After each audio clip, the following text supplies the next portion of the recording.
Hello and welcome to my 50th episode, which I don't even understand how we're here, and it's amazing. So in order to celebrate the 50th episode of It's a Circus podcast, we have not even been around for a year yet, but the 50th episode, hey, it's time to share what I have learned through all 49. And although it's the 50th episode out, I have been interviewing, and I have interviews in the queue that way surpass 50. So I want to talk about just how we got here. And I want to share some very maybe uncomfortable truths about what I've found through this entire process to get us to this 50 mark. So first off, when I started this podcast, the intention was I was having very interesting conversations with a lot of my friends or people I have worked with before about how motherhood had impacted them. And the reason that I was seeking these conversations out is because I myself had to understand and kind of reconcile where I was in my motherhood journey. What I thought it would be like, what it ended up being, and kind of everywhere in between. And I started this podcast in a hope to bring the conversations I wished I could listen to. I wish I heard successful, like magnetic women talking about how hard it is, or an extremely successful person talking about what it really takes to balance it all. And I'm quoting balance. Those were the conversations I wanted to see. I did not want to see. I was so sick and tired of hearing an expert tell me how in the world I was going to live my life. I did not feel I had examples around me with how I felt like maybe I could do motherhood. And then outside of that, I was seeking some sort of community that could really talk truth to what was happening. And thank you for everyone that's been on this podcast. Thank you for all of you that have listened to this podcast. This podcast is going nowhere. In fact, I have a load of conversations that I'm really excited about and partnerships that are all coming together to help support this podcast. So this is going nowhere. And if anything, it's going to be bigger and better in the next 50 episodes. But right now I want to talk about just my learnings and some of the uncomfortable truths that I have found. Not only I personally have experienced, but also what I continue to hear in every single conversation. There is an arc. There is a story. What is your story is my story. What is my personal story is your story. And I think that is just compounded again and again as I listen to the feelings. And yes, it is different. There's different flavors involved, but the arc of the story is all there. And it's one that I had a really hard time finding until I got to be in it. And thank you all for sharing and listening, because then I kind of got to prove that, there is a deeper and bigger story here. So let's talk about these uncomfortable truths. So prep yourself. We're getting uncomfortable. This is episode 50. We are not holding back. We are talking about our honesty here. We're talking about people being vulnerable here. Let's talk about these truths. So the first uncomfortable truth that I have figured out through all of these incredible interviews and all of these incredible people that have sat in the chair and have opened up their souls and imparted trust in me to share their story and to represent it well is that some of us didn't lose ambition in motherhood. It was buried so that we didn't look selfish. And this one is a hard one for me to kind of like swallow, because when I left a career that was basically my identity, and I knew I needed to pause so that I could focus on my 2 kiddos, and to this day, this is the best decision I have ever made, because I needed time and space to adjust. And if I had the workload component to it, I would have never gotten to where I am today. And so all of that is important, but it was so hard. And not only did I need to do identity work around finding value in myself just because I live and breathe, not because I have a certain title and I produce a certain salary and like all of this stuff, which was becoming very, very toxic. So that whole thing in and of itself is very hard. And then when you layer on the complexities of what motherhood entails, especially early motherhood, and then 2 back-to-back kiddos, it was a very hard, isolating, lonely time. And I think, I don't think there's anyone that really could have come in and fixed or helped in any way. That's not the point. The point is that I really had to work through a lot of identity things in myself and think about some of my past and where my priorities have been to land where I am today. The through line is, it doesn't matter if you consider yourself a working mom or a stay-at-home mom. There's still ambition around who you are as a person and your identity. And so this doesn't exclude anyone. It should include everyone. This whole idea of maybe the restlessness isn't a problem. It's more like maybe it's a signal. And I think just being able to take a step back from all the heavy emotions and craziness and all the stress and whatever, and be able to really look and say, okay, where is my energy going? Where am I feeling? What is happening here? And utilize some of those resentment type of feelings, the restlessness, as a sign to say, okay, maybe it's potentially time to continue to pour into my cup. Maybe there are some changes that I need to do to get these ideas out into the world, or get back into where I see my ambition living. So I think that's something, as I look across all of the interviews that I have had, this is a theme that's embedded in each conversation. There is something about each conversation where we get to the motherhood and then we have to reassess, we readjust, we reconsider things or whatnot. So it's a big one. It's one that we don't talk about. And I just want to bring it to light that, your ambition doesn't die. Your restlessness of that question of what more can I do? What am I? One, you are enough perfectly as is, with or without kiddos, with or without this season of motherhood in your life. Secondly, absolutely, you 100% have more to offer if you choose to walk down that path and explore those opportunities. So that is just out there. Another uncomfortable truth after 49 episodes is loving your kids versus loving who you became. So loving your kiddos doesn't automatically mean that you love your life or yourself or who you've become since you became a mom. That's an uncomfortable truth, and one that you may want to sit with for a second, because it can be a little triggering to hear that.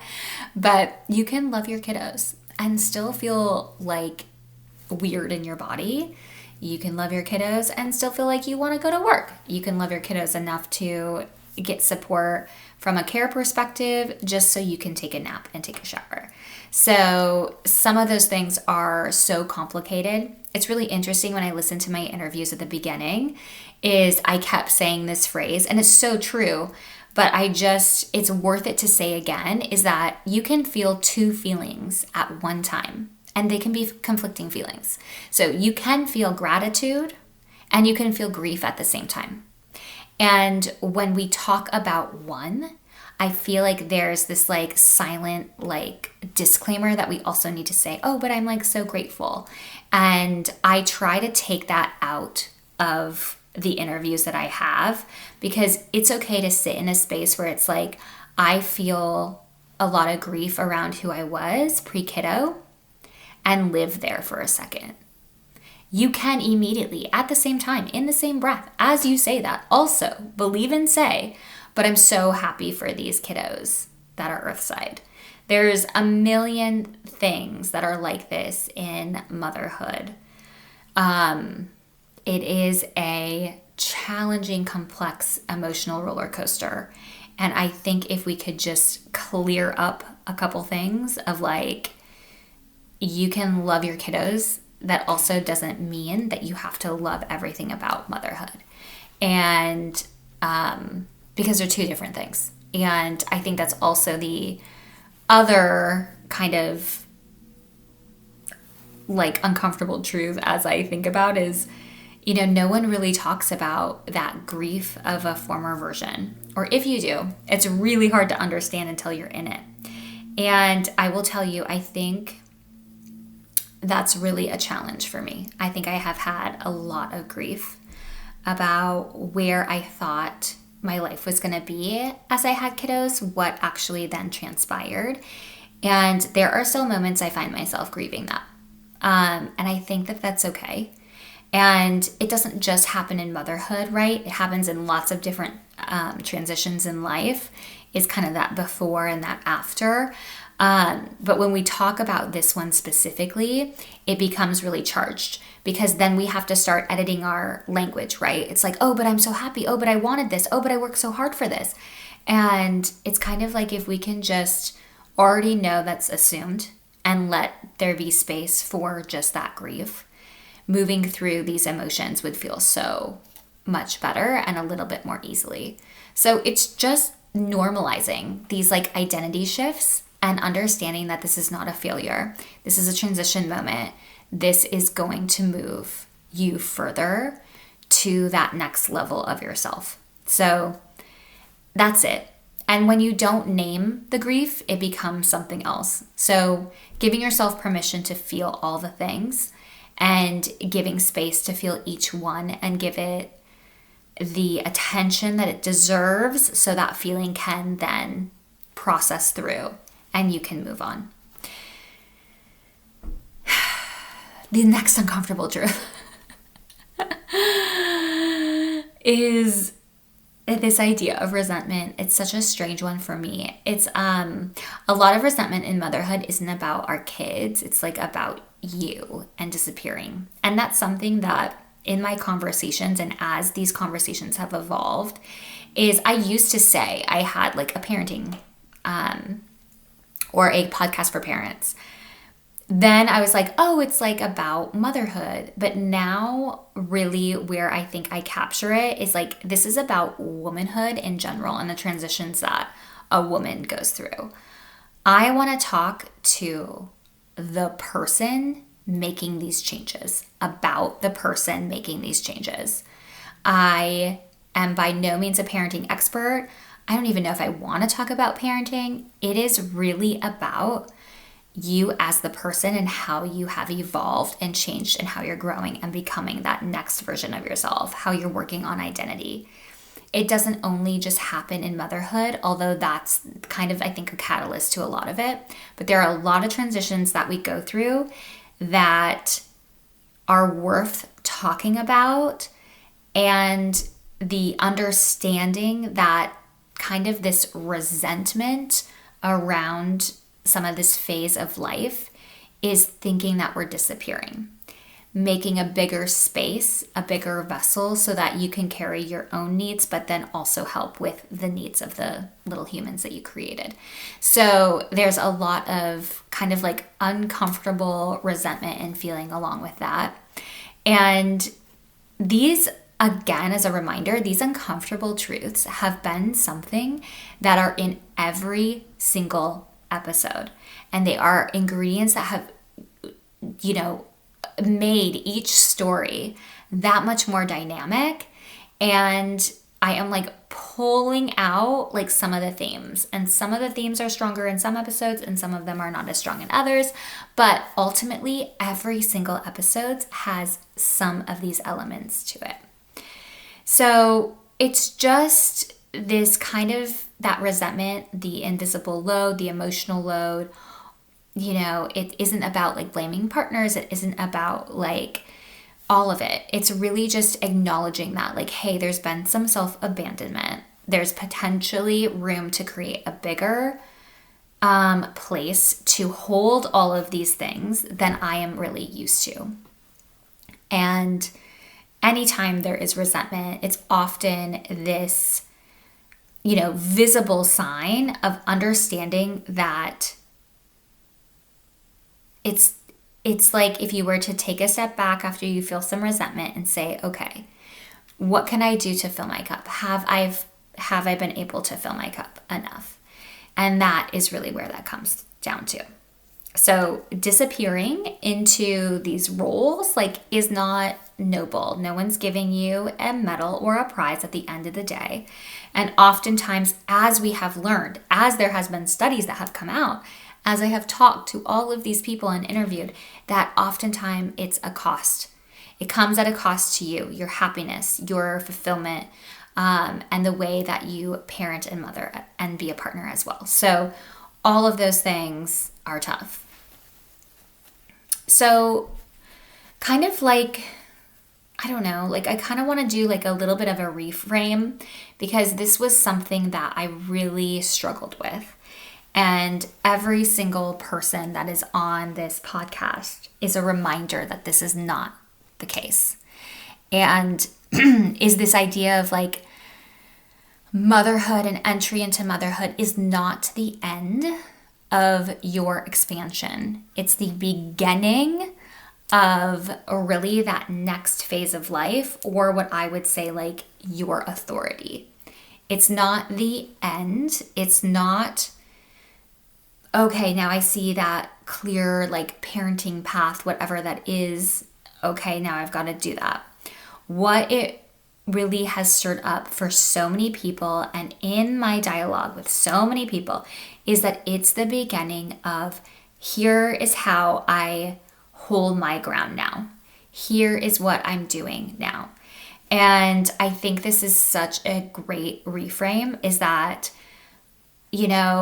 there are studies that say hey, companies should hire moms because they're so good at multitasking, prioritizing, what needs to happen. They're really hard workers, all of this stuff. And I think that is of course true, but I think in our own world, how we function in our own life and in our own world, it is an absolute gift, right? We're not willing to waste time. We are very clear with what is going to matter and what is not going to matter. Are more protective of our energy. And at the end of the day, and if you need an example of this, listen to every single episode, is that you become a stronger person. You are a stronger person. You can handle more. You can deal with more. In fact, this episode isn't out yet, but I just had a conversation with somebody this week, and she was like, if I were to tell myself something before I had to go through all of this, I would say that you are so much stronger than you ever thought possible. And I love that. And I think that is the ultimate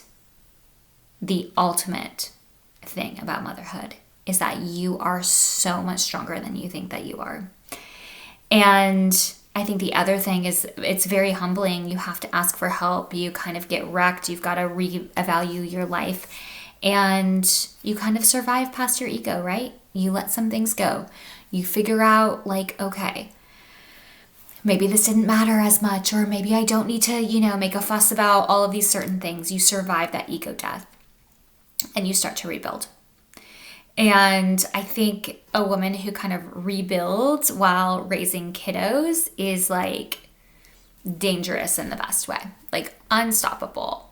Can't Can't be stopped. Watch out. The season can sharpen you. The season matures you. It clarifies to you. And you are becoming. You are becoming and you are living stronger and bigger in every way possible. And that, I think, is just absolutely outrageous. So those are a few uncomfortable truths that I have noticed in each and every single one of these podcast episodes. Go back and listen to them. They are just like astounding. The strength, the vulnerability, and the focus. I say this often, I will say it again and again and again, is that we are walking among giants. That woman who walked past you in the grocery store, she probably deserves a spotlight and a constant applause wherever she goes because she's crushing it. And I think when we can really be honest and vulnerable and open up about maybe some things that are hard to talk about or hard for what the world thinks that we should be talking about, you can and you should. It builds community. It helps people feel better and it helps people move on so that we can all be bigger and more powerful and more deserving and whatever else is ahead of us.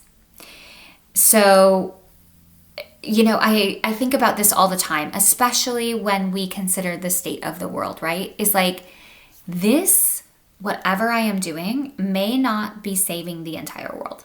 And I'm not pretending that it will. But I am deeply committed to impacting my corner of the world. And I'm building a corner where women can say what's actually hard, where ambition and motherhood can coexist, where resentment isn't shameful, it's information, where we can stop pretending and start really telling the truth.